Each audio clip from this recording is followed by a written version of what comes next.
kayo. Gel blaster to pan, airsoft.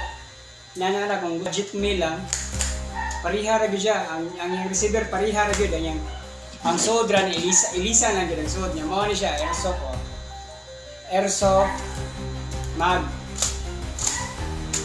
Okay na no. Nya akong isuway sa gawas para makahibaw mo nga working gyud siya.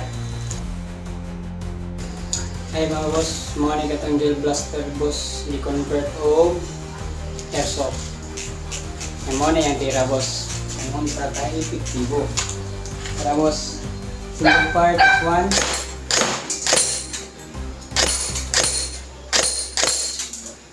Single part.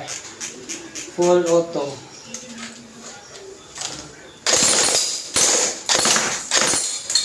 Alright. Cheap nga price pero epektibo. Pwede nimo ma-convert, mausab nimo nga re. Ilisa nimo para manindot. Sige, may da makatabang ninyo mga boss. Sige.